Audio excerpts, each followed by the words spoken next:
At ito nga guys, kahit tapos na ang Pasko ay nagbabalot pa rin ako ng regalo. Ayan po. At akin na pong naumpisahan ang pagbabalot ng regalong ito. Saan kaya ito paparoon at ano ang kaganapan sa regalong ito? Tapos na ang Christmas party para sa exchange gift o pagbibigay ng regalo, ngunit meron pa akong ginagawa at binapalot na regalo. Ngayon aalamin natin kung alin ba at kung ano ba at kung saan ba ito gagamitin o programang aatinan ng may-ari ng regalo na ito. Ayan, at akin na pong pinapalot at nilagyan pa natin ng konting kaartihan, kaya medyo tayo ay nagtatagal sa pagpalot na ito. Ngunit matatapos din natin ang pagbabalot nito, basta tuloy-tuloy lang at huwag mapapagod.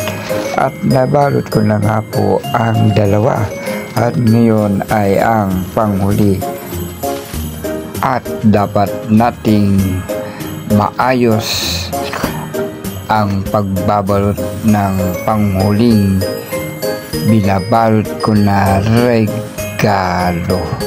Ayan na nga po, at atin na pong binabalot ang pangatlong regalo. Ayan, dahil kapos, gagawa natin ng paraan. Buti na lamang ay sinobrahan ng isa ang pagbili ng pambalot ng regalong ito. Ayan.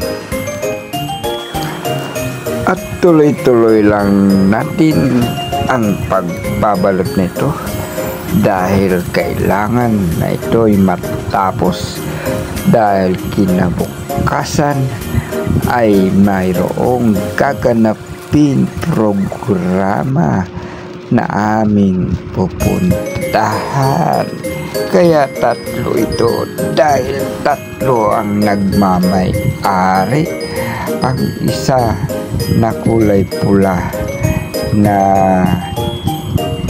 wala kaparehang ganitong hawak kong pambalot ay ang pangbata, at ito namang aking binabalot na panghuli, katulad ng pabalot na iyong nakikita ay pangmatanda, at ito po ay aming gagawin exchange gift, ngunit hindi malalaman ng makakakuha kung kanino ang kanyang natanggap kung hindi sasabihin, dahil by numero ang aming gagawin pagsasalitan ng regalong ito.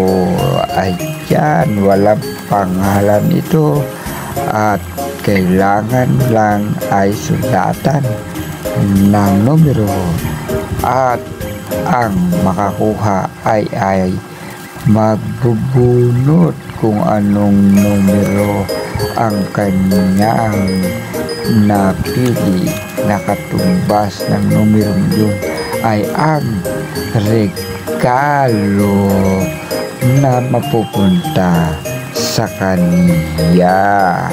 Ayan po, at atin na pong pina-finalize ang pagbabalot.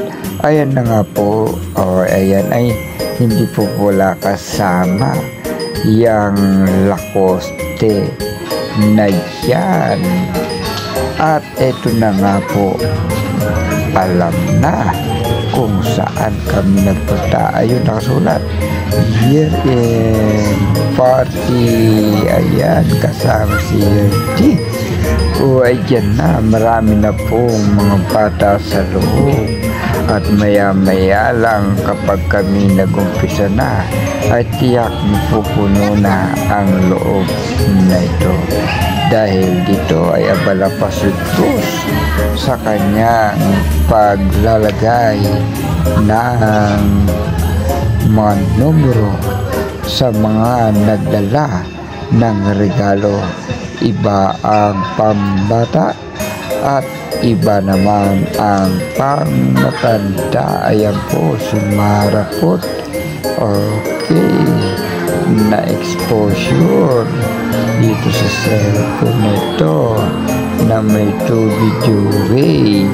Ayan, okay. Ang Marapot nakita. Ang sa baba naman ay ang mga regalo.